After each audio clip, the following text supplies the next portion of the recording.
This computer. Okay. Go. And just for quick clarification, at this point, I'm sitting back and listening to you No, talk. No. because this is different, I think this needs to Okay. be dialogue. Okay. Okay, is that all right with everybody? Sure. Okay. If you don't start, I will. I can start. Okay, Kim. I don't know how well formed my ideas are right now, but um, w- thinking of a couple things. One of the first things is that I don't think sharing documentation is an efficient process, and I'm not sure efficiency should be a goal. I think effectiveness can be a goal, but sharing documentation is going to take the time that it takes. And if we're thinking about, and I know time is always a constraint, and you want to feel like you get somewhere by a certain time, but it sometimes it can be we need to come back and discuss this more. We don't have a resolution.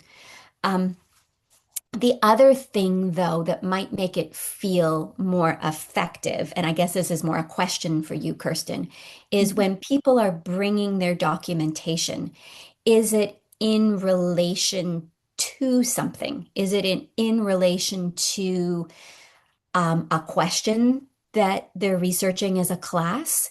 Is it in relation to a specific goal that you're working on as a team? Um, are does everybody have their own goal or is there a shared goal? I guess is my Yeah. question. And so I think you're helping me identify like, where we are in the process right now. Because I, as a team, we haven't quite reached the point where teachers are bringing documentation to planning meetings on a regular Okay. basis. We have, so that's something that I've thought about doing and kind of had an aha moment about it, a couple Mm, months ago, but haven't yet put that out to the teachers. Like just saying, it seems to me like a simple place to start, perhaps, is right. Okay. next time we're sitting down to plan together, bring a piece of documentation with you. Right. Okay. And I also appreciate what I heard you saying. I think I heard you saying about the questions and the importance of questions. Hmm. And that really is very much in alignment with, I think, in my slides, I mentioned that we were lucky to do some PD with Magina Baker from Project Zero in the past couple of Hmm. weeks. And that was something that she really identified as working with teachers on developing questions, and that it's not just about the children's questions, it's about our own questions that we bring. Mhm. Hmm. So, let's think about this a little bit. Um, what would happen, just sort of imagine what would happen if you asked everyone to bring a piece of documentation? What would you be doing with it then? Because that's what it sounded like you just said. Yeah, and I think so. Is planning or thinking about the conversations that might happen in this meeting, I was thinking how, well, I think right now, kind of a simple goal I have for myself is this process of having confrontos, or, confronting meetings and being in dialogue with one another around a piece of documentation. That's the process that I'm hoping to bring and make more of a routine with my teachers. So sorry, Right. Pam, what was your question again? So, what it sounded like you were saying is that you would ask the teachers to bring documentation to the meetings. But if everybody brings some documentation to the meetings, Yeah.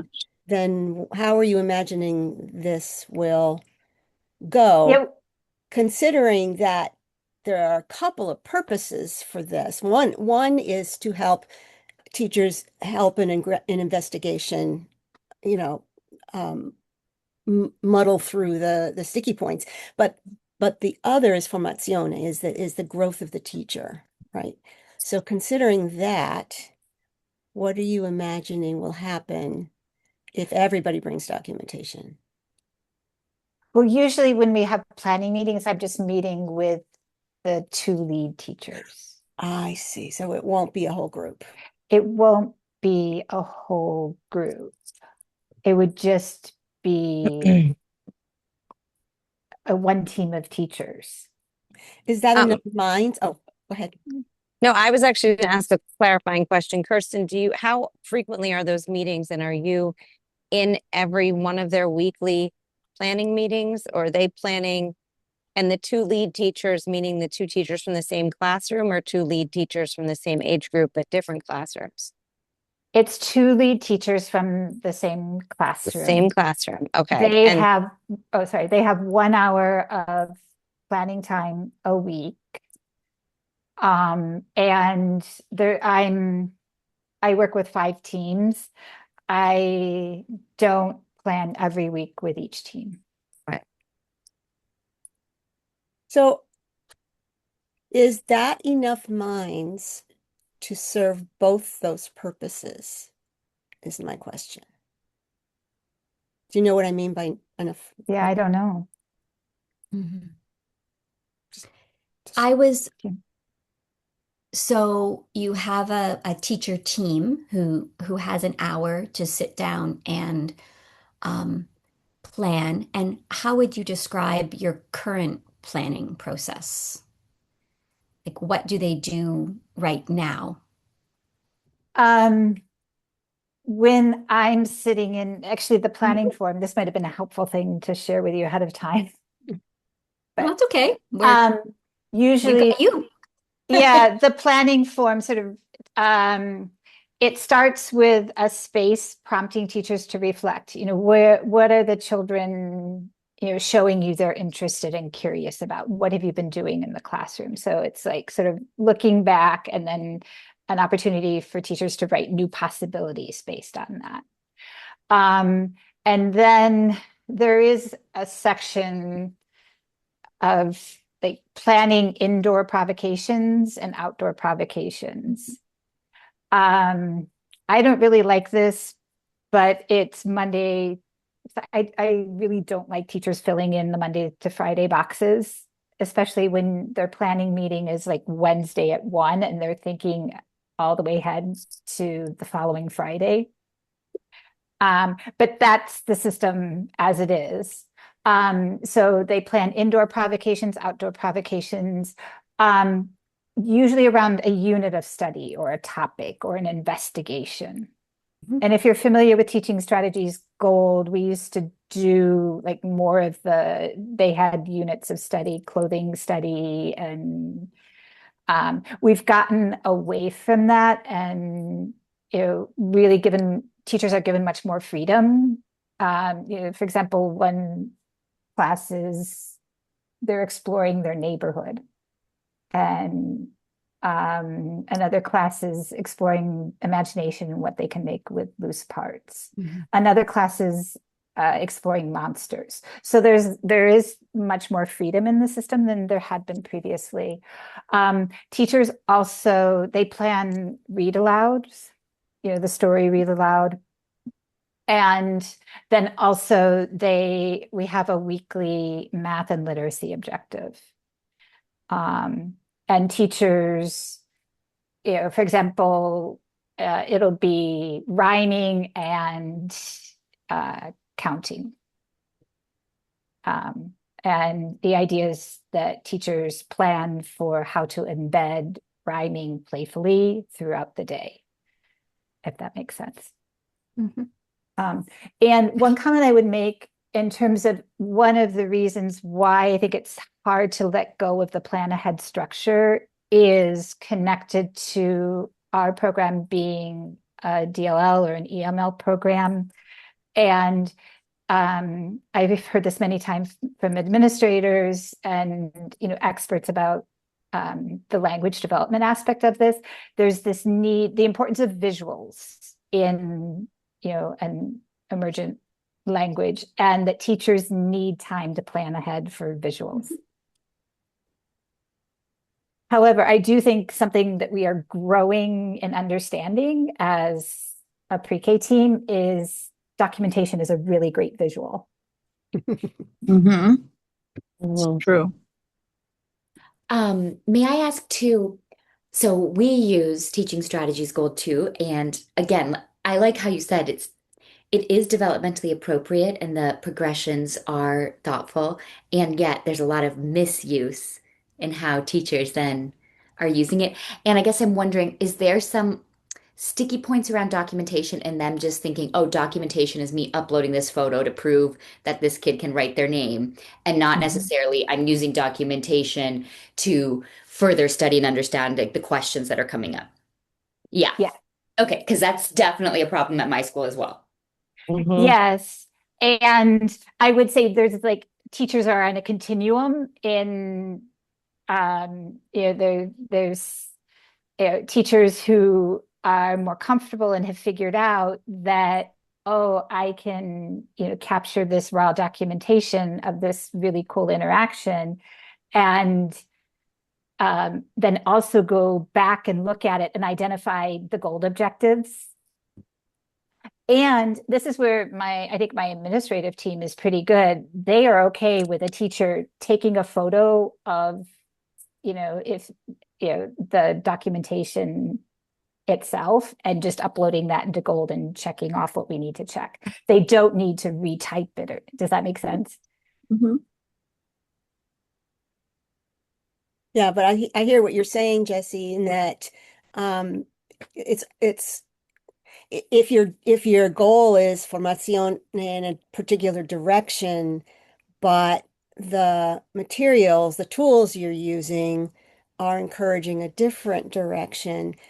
Um, and this is kind of a new concept to a teacher, then that's sort of mixed messagey. So I get what you're saying. Even if they have the latitude to not use it the way that it was designed, um, it's kind of tricky to get them to feel comfortable stepping out there. Mm-hmm. I try to, and I'm not great at it either, but I try to think of like, when would I feel, they're getting it? What would make me say, we've been successful? And I'm in my current school, 14 years. I'm like just starting to get that feeling.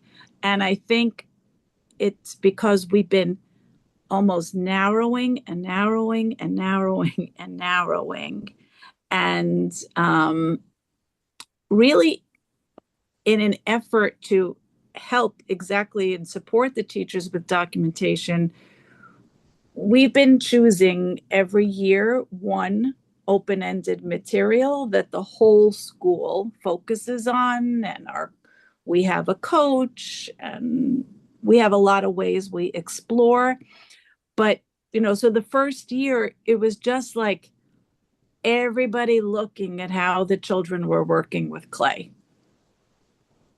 What are you noticing and what are you wondering? And that was the it. And now, I could maybe take the iPad into the hallway and show you. We have like these giant documentation panels with the year-long study of clay. And just hanging them up in the wall sort of was the model moving forward for this is all we mean, because it is a little amorphous. Can we just say that? It is, and very difficult to the folks in Reggio can't put it into one word, right? It's Yeah. big and it's different for a lot of people. It's different from the way they think. It's different from the way they learned, and it's different from the way they were taught Yeah. or learned from example. So, um, this may be our greatest challenge is helping this mindset, this understanding to evolve. And I think if you just kind of keep zeroing in on one, when you said the teachers are going to bring documentation, with the teachers in our school, I can't even say bring documentation. I say bring a picture and let's wonder, you know. I love that. what is she doing with her fingers? Why is she doing that? Let's just wonder together. And then, as you said, Pam, those become the teacher research questions, which, one of the coaches we used a few years ago, that was so helpful to me when she just said, start with a question. And then, and of course, you just keep going and keep going. Yeah. You never get it right.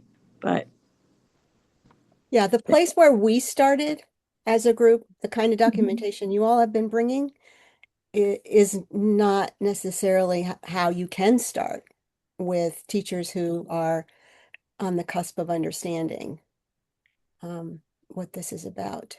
yeah. Yeah, Pam, can we go back a moment? Because Mhm.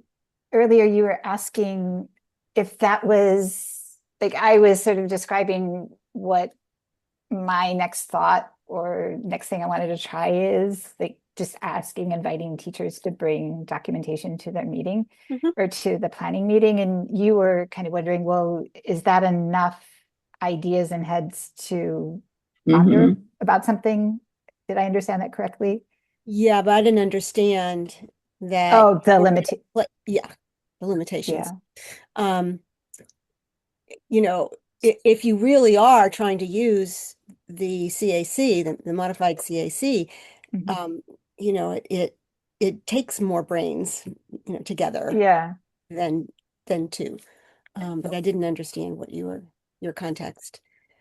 But I think that would have to be I agree with Gaula if that's where the teachers are, right? If the teachers are able to capture, beyond that, if they're already capturing larger moments, larger small moments, like a sequence of pictures or of and maybe not even limit it to pictures, Yeah, it could be a listening and dialogue.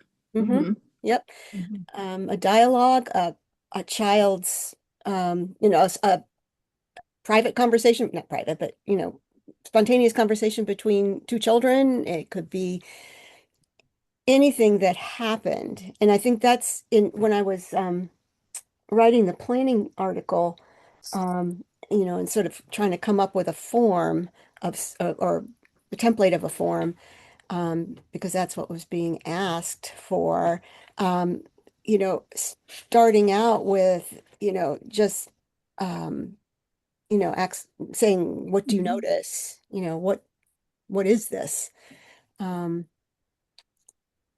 so, hmm, yeah. Yeah, I really appreciated your article and the visual um of the pedagogical documentation visual. I think that helped me kind of I've seen versions of this before and probably seen this exact one before, but I think looking at it and with my current questions and my current context, I think it really helped me identify where we're getting stuck or Where, um where are you getting stuck? well, I think again, because we've done quite a bit of work around documentation and I think our teachers are really good at the observing and the recording, but like we just haven't yet figured out the system or using our observations and recordings to plan. The Does that now make you're at the now what stage, right? Yeah. Susan Stacy wrote about that. The now what, you know. Kim, You you were, want to say something?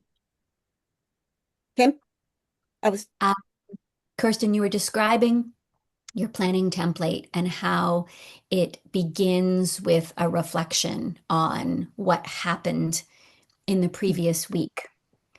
And so right now, I'm guessing that if they're not bringing documentation to the meeting, that reflection is kind of a summary, right? Yeah, It's it's kind just of yeah. snippets of things they remembered. Oh, well, this happened, this happened, this happened.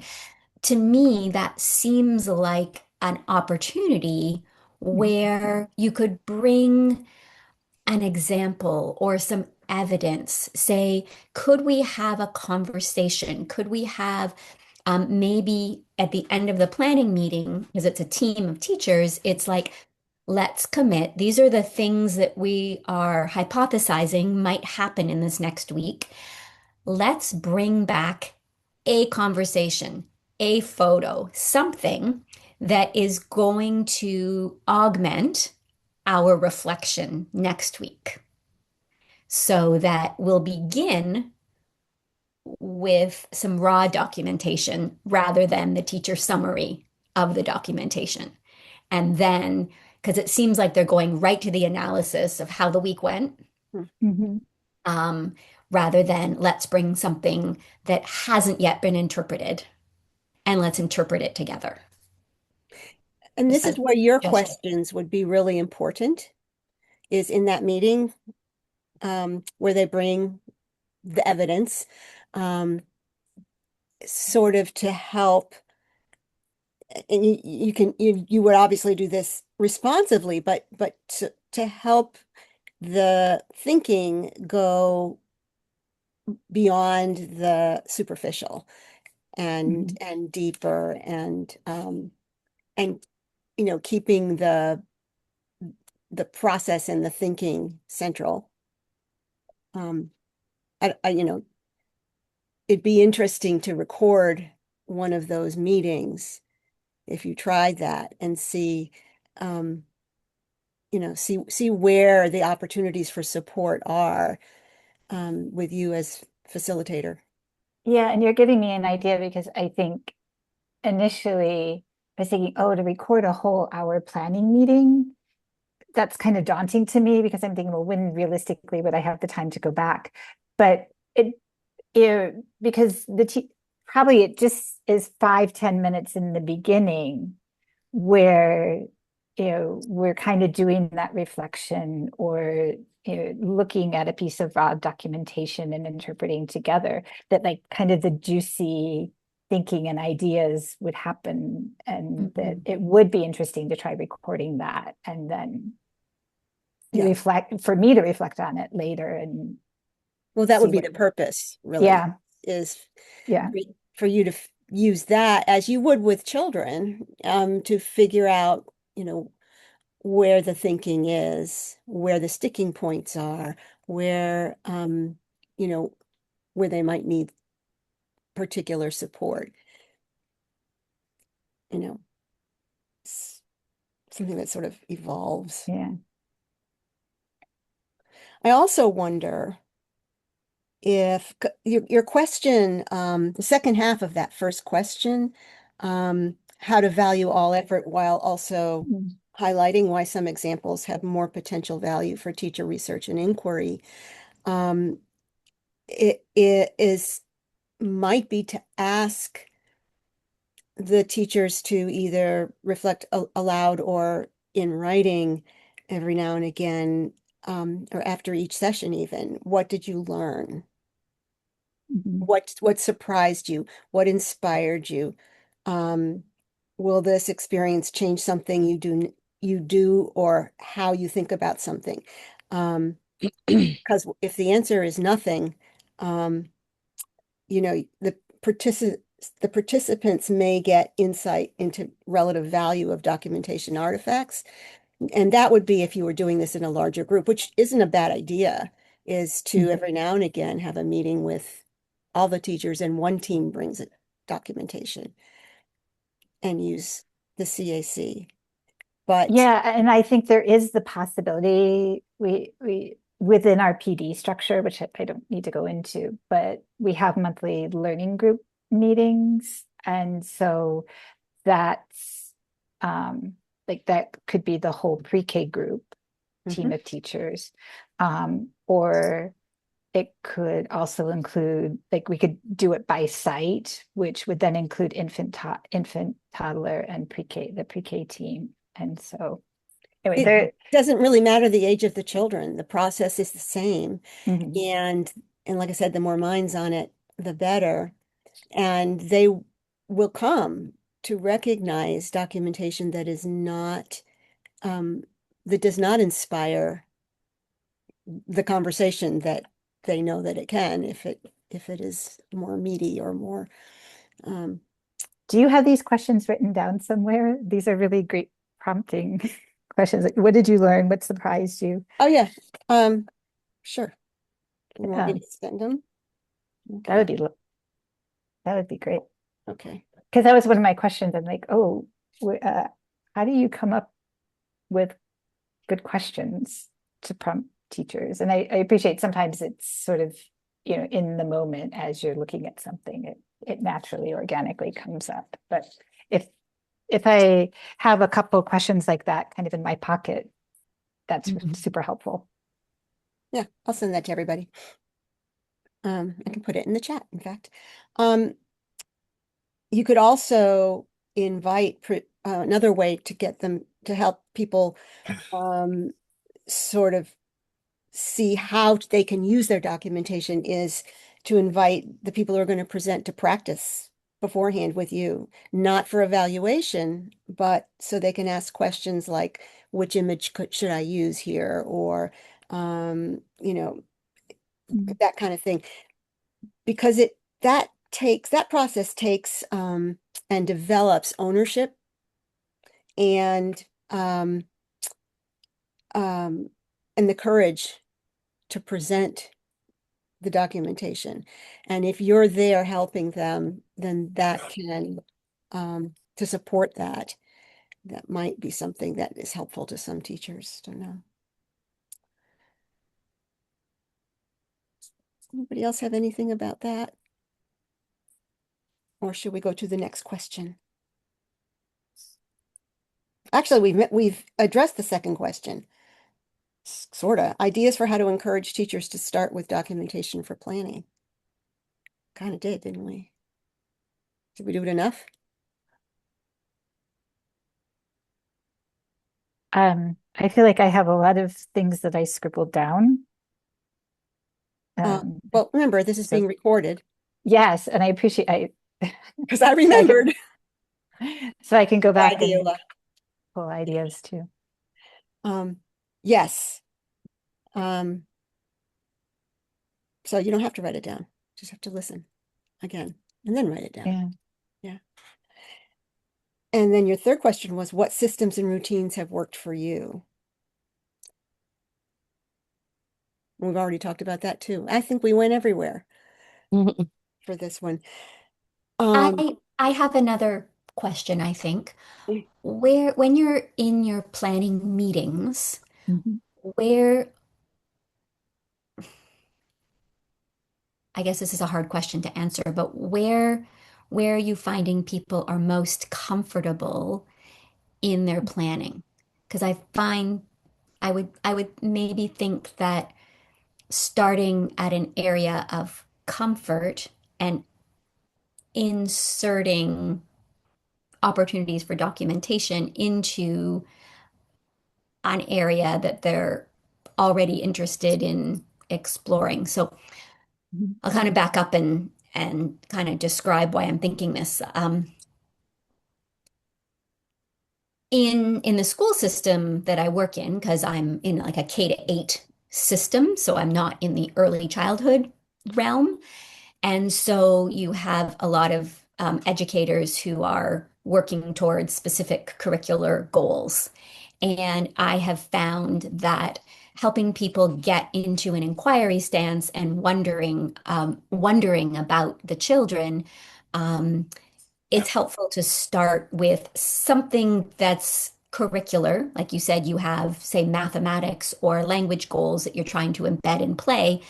Um, it could be starting from what, how are we noticing our language goals naturally occurring? Mhm. What are we, and so deepening our understanding of the development of their oral communication, um, of their early communication strategies, or you mentioned counting as a goal. How are we as a team understanding the development of our early number concepts? And so bringing in something that they feel is an area of expertise they need to have as an educator and going into that with an inquiry stance. Like, what actually are the children doing? And um, that can be an entry point that feels more comfortable than how are we documenting an idea that we're not sure what the idea is yet.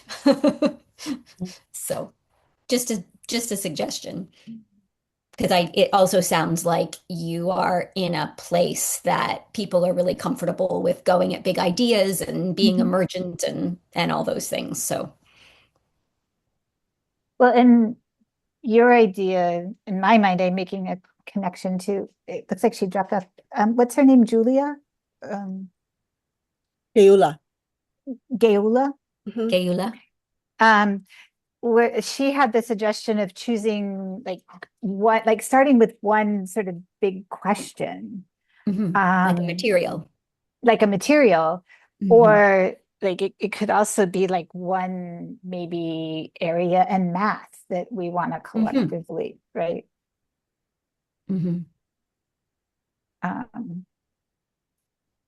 and by the way, that the idea of as a team or as a larger group of educators, the idea of picking one sort of larger inquiry or question or material to explore together, that was the exact advice that Nagina Baker gave us. So I think this is, and I know it's a ratio thing too. They have like a school, like when you Mhm. The where they'll system-wide one, yeah. exactly, yeah. Yeah. And Um, Audrey and Katie's school has an umbrella project every year, oh, is which that what they is, call it? yeah, it's a large idea, and every class engages with it in some way, but nobody's saying what way that must be. Um, so Yeah, and I think to a certain extent, we didn't know we were doing that, but we've already done a little bit of that in my program. For example, I would say 2, 3 years ago, we were introduced to loose parts through Project Zero and Agency by Design. And of course, we've always been into open-ended materials, but more like the maker mindset, kind of that thinking. So we really took an exploration of that together. And then it's kind of fun to see because we have 5 classrooms. Each classroom has experimented with loose parts in different ways. And in this past year, we were doing a lot with dramatic play and storytelling. And again, each classroom. And so I am reminded that, through our professional development and the ways that we are engaging with each other in professional development, I think we are already doing some of these practices. Do you know what I mean? Yeah. So, for example, in a learning group, inviting, each classroom to bring something, bring documentation in a way, like, something they've been doing related to storytelling in their classroom and having the opportunity to share. And but I think the way we've been doing it is often like trying to have all 5 teams share in a meeting. And probably what would be better is one team at a time so we can really yeah. go more. Otherwise, right? it's show and tell. It's more like show and tell, right? And you can't go into the meaning deeply enough of what's going on. And this is like, I think this is reminding me of the importance of slowing down, that we don't need to rush through. We can really explore, if we're exploring how we do storytelling or dramatic play in our classrooms, then that really can be a year long or a years long exploration, right? So, but I am curious to hear more from you, and maybe Jessica especially because I'm noticing there's a lot of parallels in our program. Like, are there systems and ways of planning that you are finding successful? Well, no, I'm so grateful to hear from you and from your perspective. And your teachers are so lucky to have you doing this. Hold on, I'm just gonna shut the door so my little one doesn't run in again. But that would be more fun. Yeah, I know. We like seeing her. Yeah, she's the best. But sometimes I kind of think like what you're asking is like if you could crack this code, you'd win millions of dollars because this is like what so many of these, schools are trying to solve of like, okay, Mhm. this is like the expectations we have to meet, and like how are we doing this in this different whole thinking way? And it's like, so how are we changing this idea of documentation of you're checking these boxes and like no really we're trying to get to the meat of something meaningful here, and yet we still are like having to do both. And I do think it's possible, but I think what you're saying is the way that it's slow and takes a lot of time, and that there is like someone rooting with them asking these questions, and then like a lot of practice of even looking at it. I feel like it's hard because then you do one meeting, you're like, oh, I don't know if they got anything out of it. But it's like I think it takes a lot of like, okay, we're doing one team and we're doing this for 45 minutes on this one piece.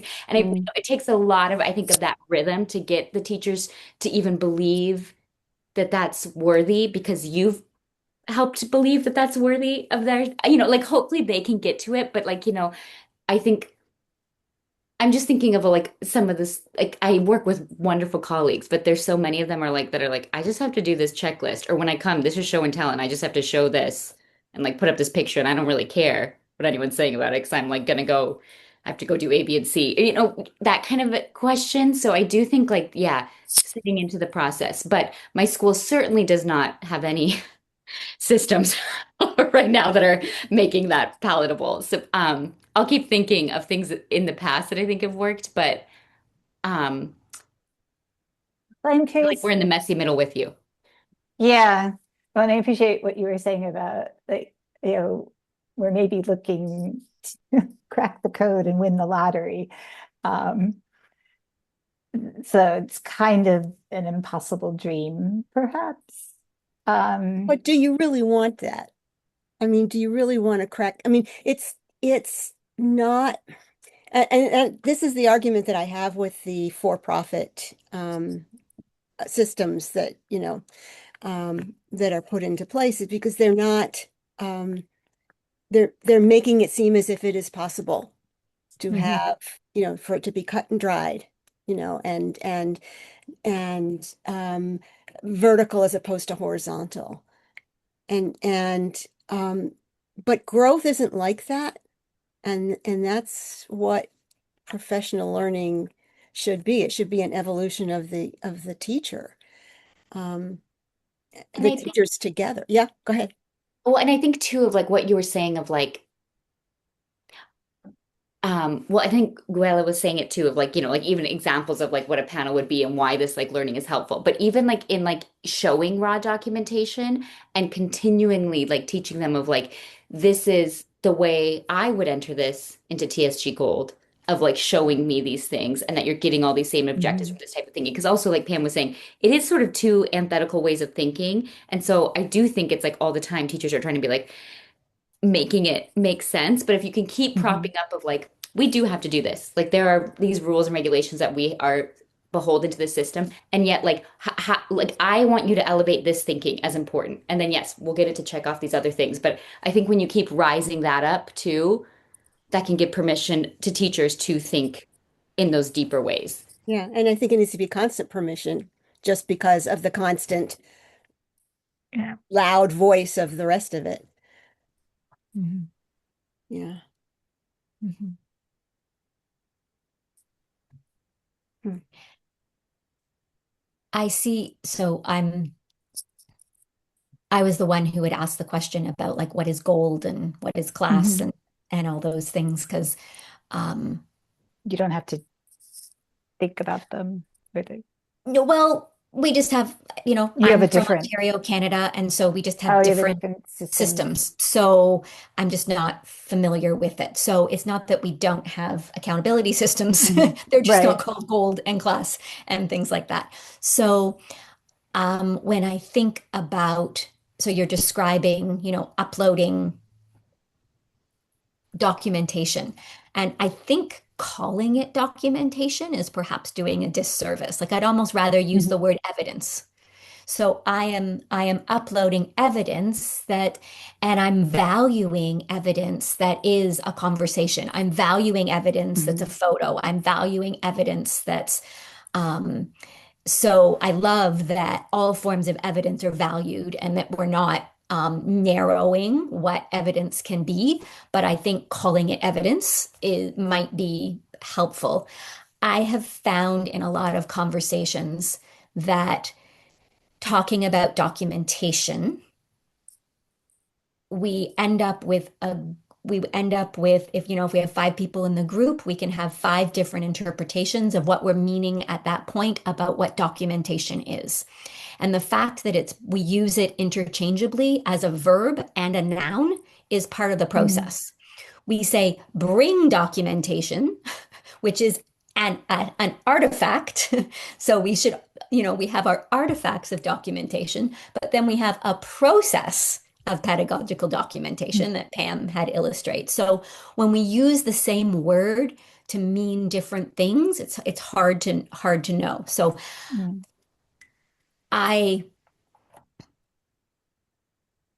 it's great, I think, as educators that it's nice to be able to show we have evidence that the students are able to, that we know where they are along a developmental continuum and we know what might be next for them in their learning. That's important. But I think the type of documentation that you're wanting to bring into your planning meetings and that Jesse was talking about as well is the documentation that doesn't say, is the child meeting this expectation, but is saying, what are the children wondering? And what are we wondering about the children? So it's answering a different question, but you need to have that other question. Otherwise, you're going to use it as your evidence. It's a good point. It's a good point. And it does not seem that what you're putting into gold is actually the kind of documentation that will help the teachers in their learning process. No, So, it's, so, yeah, here's how I know. yeah, Yeah. yeah. And I think there's a role there, absolutely a role for that. And we don't need to be dismissive of that process. But there is a whole other process that is going to support the educator as a learner. And I think that's what you're asking about, Kirsten. Yeah, and so this is making me think, like combining 2 questions from earlier. When was yours, Kim? I think you asked something along the lines of uh, mm, what are teachers most comfortable with, or how do I know they're comfortable?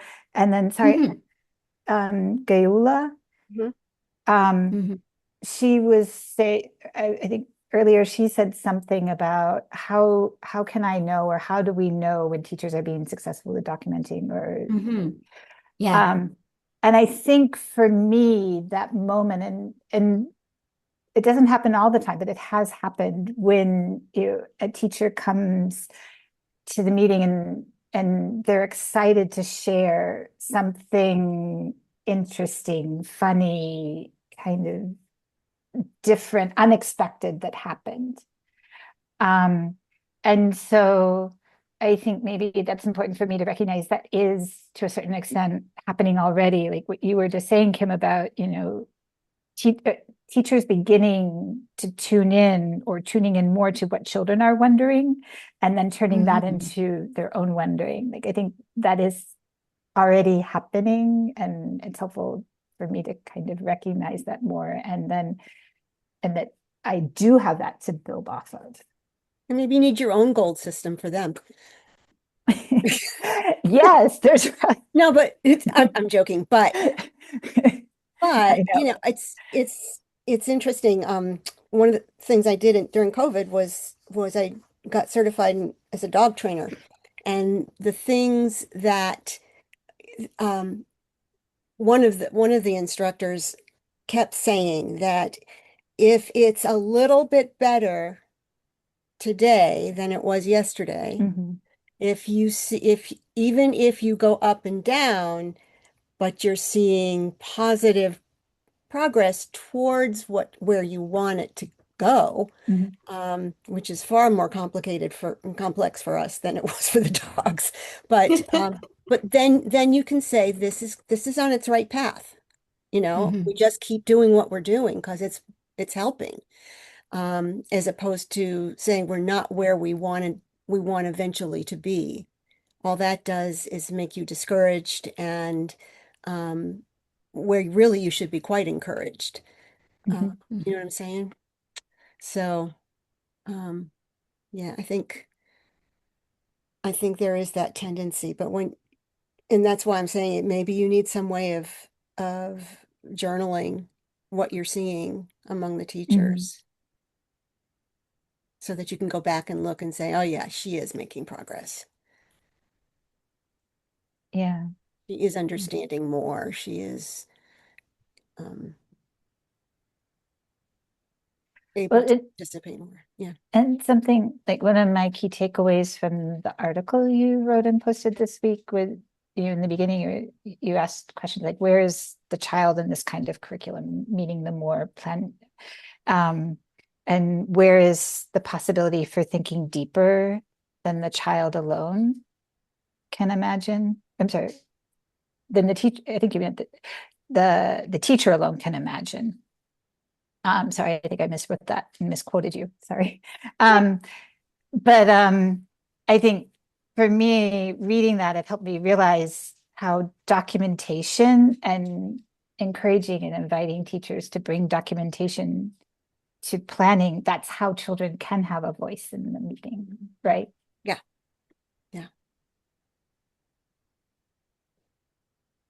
That's what I And think. so like the simple invitation to ask teachers, you bring a picture and a wonder, and we can spend a few minutes um, doing what we're already doing in the beginning of the meeting, which is reflecting. And they'll know when the conversation is inspiring and rich and when it's not, Yeah, you know. yeah.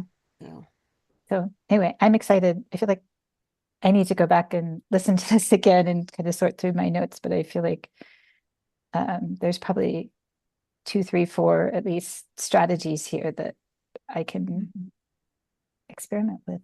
yeah. But you can And write to I the group. love, Oh, go ahead, Kim. well, I was going to say, Pam, I love your idea of having Kirsten document her Mhm. journey as the lead facilitator here and reflecting on when were people excited? When did the conversation seem to flow? When did the conversation seem Mhm. stilted?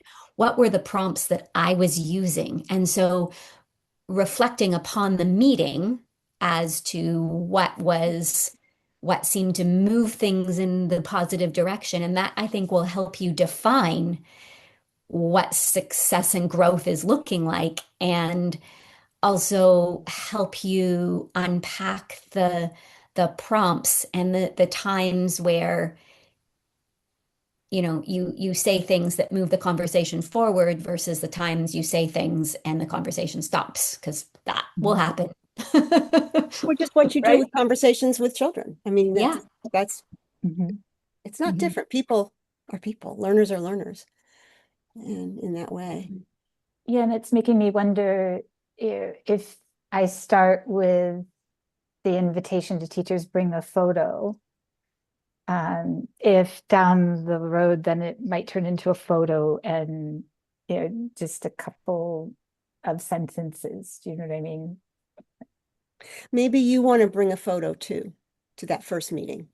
Mhm. Because if they Yeah. bring a snapshot of a child holding up a Lego structure, looking at the camera, then there's not a whole lot to talk about maybe. So you would maybe want to be prepared with a more provocative photo. Yeah, and that's something I'm fortunate I do get to spend a lot of time in the classroom. And Yeah, and if it's something from their classroom. Yes, that's been connected to what they're going to want to plan for next week. yeah, You've been in the planning meeting. Yeah, yeah. So good. Well, we're leaving you with some food for thought. oh my gosh, this was a feast Um, with many courses. So thank you, everyone. yeah, thank you for bringing it. Um, so let's talk about what you want me to think about this month and next month. No, this month. This month. Next meeting will be our last meeting in a row. Then we're going to skip June and have a preschool meeting in pre-dash school meeting in July. Not preschool, but you know what I mean. Oh, before school. Okay. Before school. I didn't mean preschool. Anyway, this is a late hour for me, so I have to say my brain doesn't work so well. Yeah, so and we also need to think about who wants to bring something next time, although you all have done something. Andrea hasn't. But I don't think Geula has either. oh, that's right. So Yeah, she may she may want decide. to. Let's through the recording invite Geula to present next time if she likes to. And she can just answer on the chat. What issues or sticking points or questions or whatever would you like me to think about?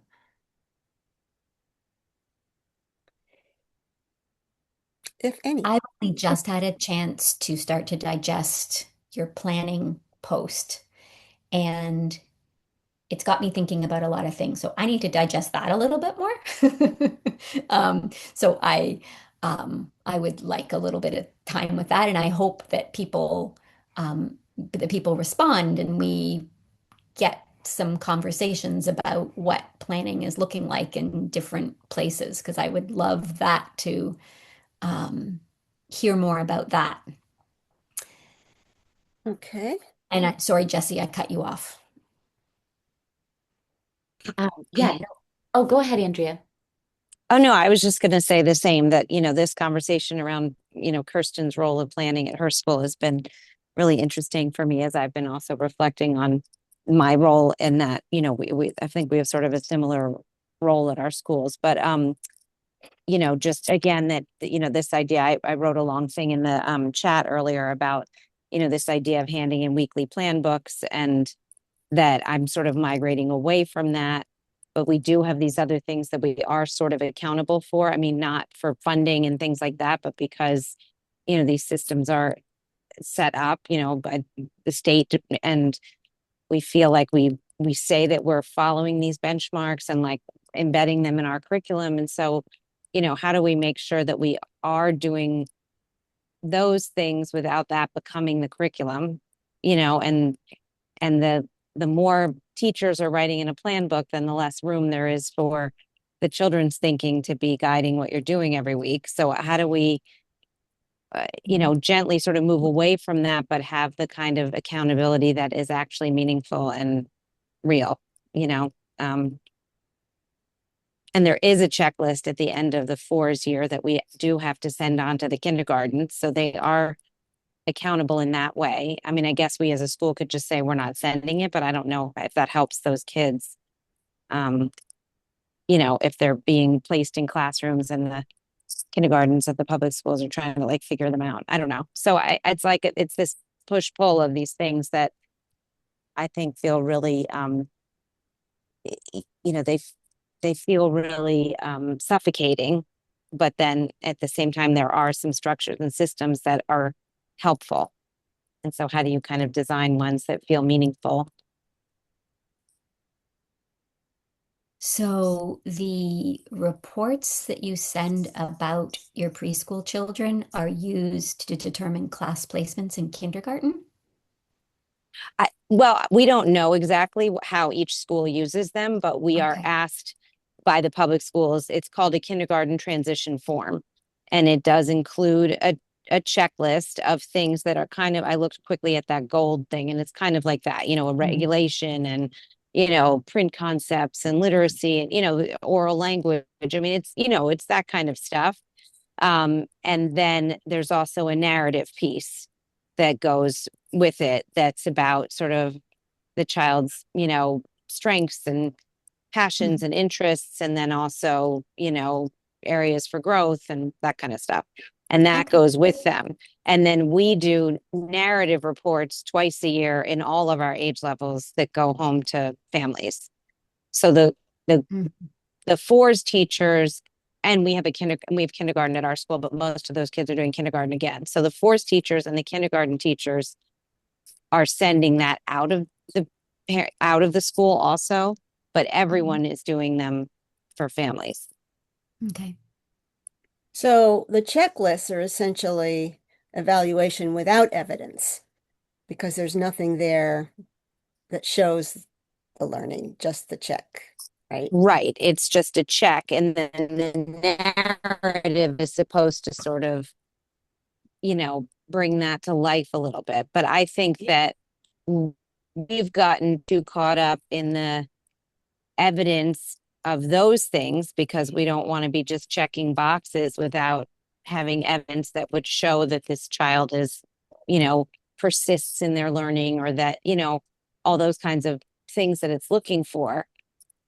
But then I think we're missing some of the documentation piece of like the more meaningful, like this is where I'm always trying to sort of push in is like, what, what is she curious about? What is she wondering? What is she thinking? Not so much what she's doing, but I don't know. And so I'm trying to figure out a way to sort of migrate into something on a weekly basis that would feel more meaningful. I mean, we have 9 classrooms, we have 9 teams. I mean, we have 100+ kids. Like I can't be in every planning meeting because half the time I'm helping cover in that classroom so that the teachers can step out and have planning time. But I don't know how deep the conversations are really going in those planning meetings and if they're really just talking about sort of what they're going to do. Maybe there needs to be a way for you to be in some of those meetings. Yeah, which is literally my yearly goal every year.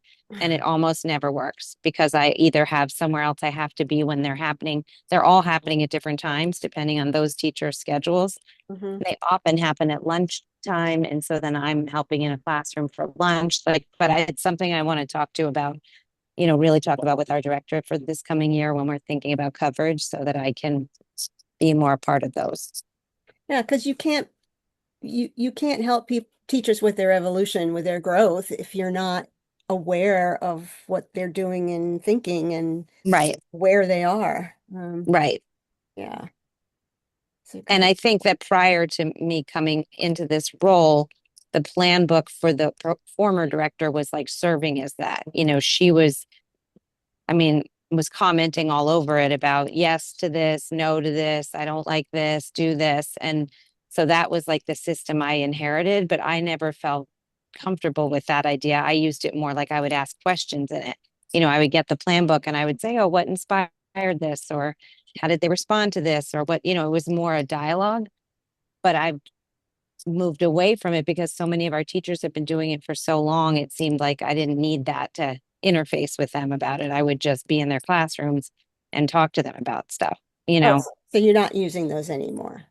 Not really. I mean, they still fill out plan books, but everyone has their own template. They kind of do it in a way that works for them as just like it's really just an organizational tool, right? Like, what are the things we want to be sort of provocations we're putting out this week? Like, what are we focusing on? Like, what areas of the classroom do we want to, I don't know, put something new in dramatic play to inspire something, or, that kind of stuff.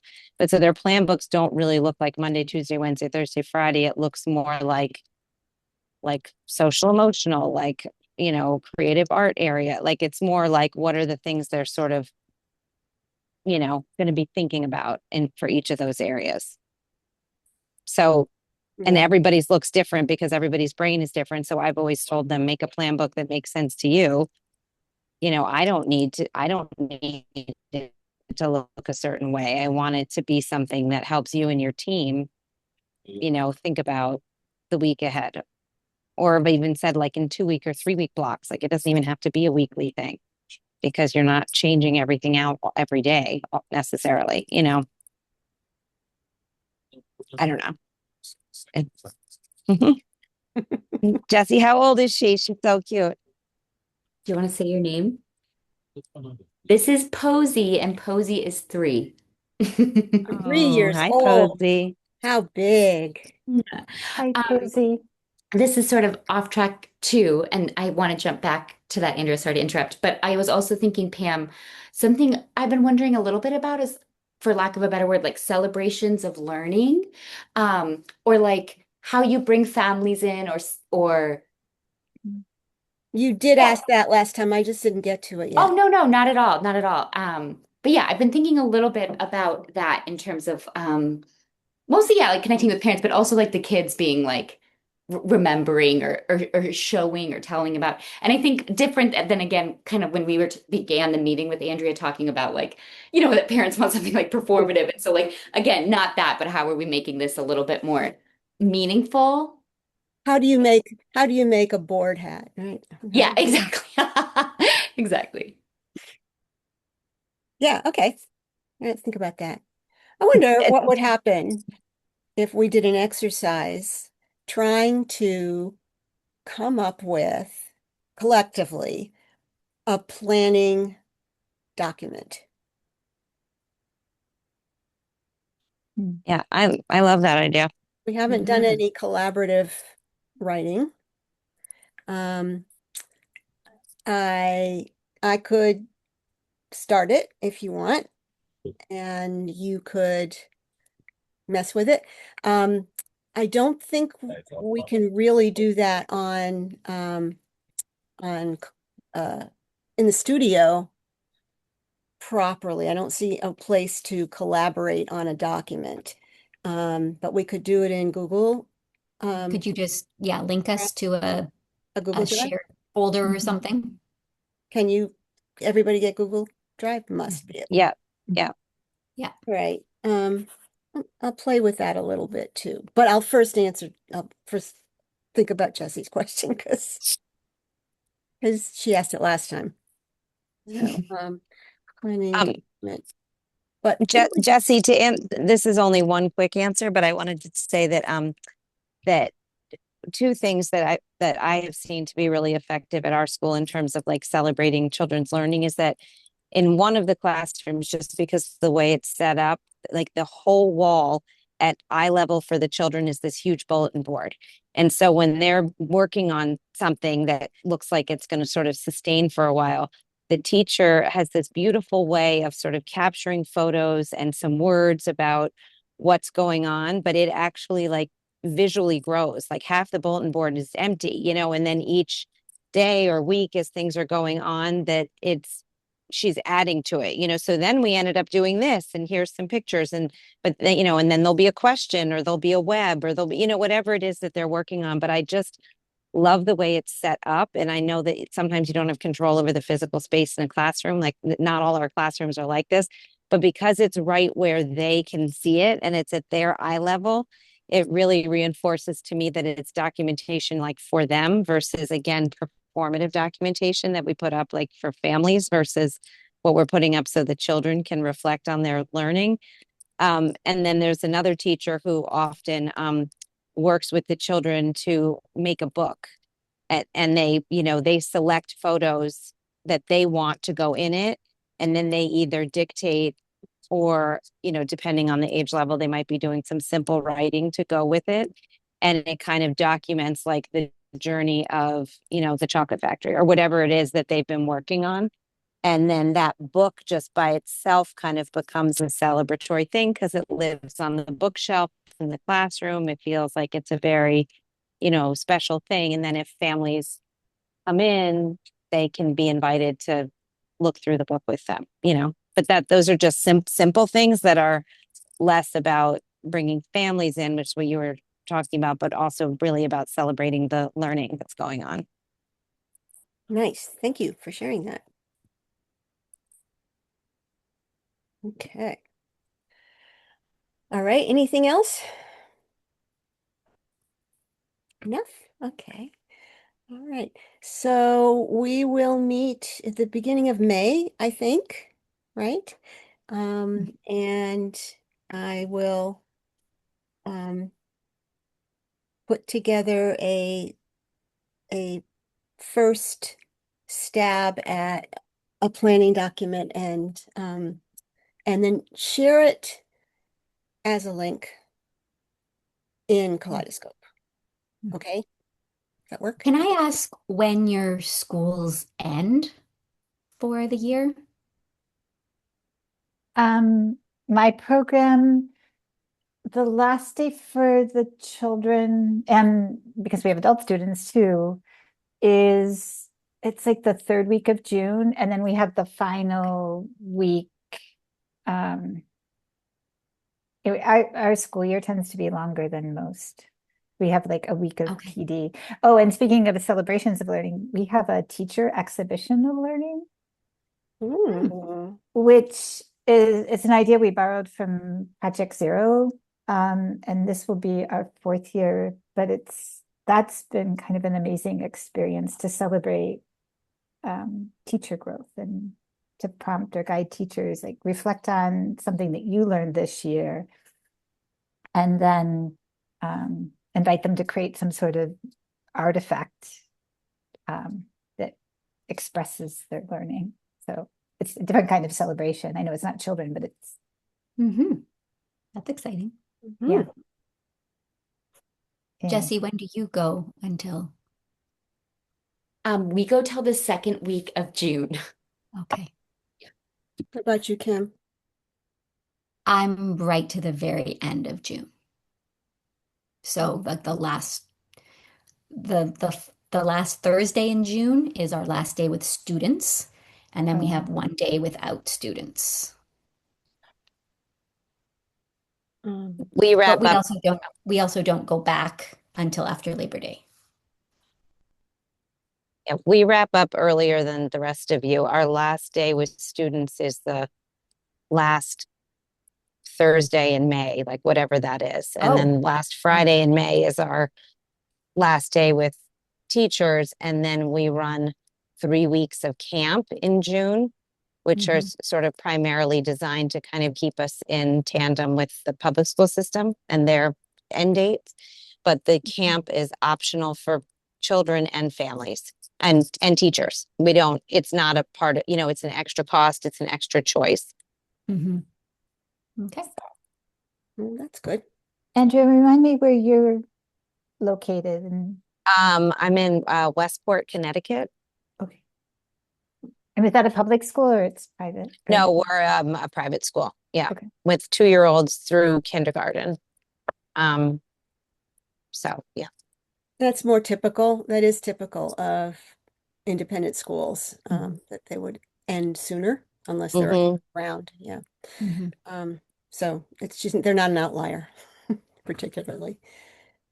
Well, and it's interesting for our school with that model because it's been that way forever. And I think we have a lot of families now who would probably be more interested in you're just going. But back in the day, it used to be that, families were ready to like have their kids home and have the summer and let them like run amok. And now it's like, there's this pattern of everybody wanting their kids to be so structured all the time. But I don't think all of our teachers would be willing to work until the end of June. It's just been too long, our model of, being done at the end of May if you want to be. So, and camp kind of has a different vibe. If you teach it, it's much less expectation. It's, just hanging out. Right. So. Awesome. Okay. Well, unless there's something else, great conversation, guys, as always. Yeah. Yes, thanks again to For your everyone group. for reading through it really wasn't documentation, but my puzzle question for all the Yeah. the Yeah. amazing ideas. I really am looking forward to going back and revisiting the recording and letting it simmer a bit more. Mhm. So Okay. thanks again, everyone.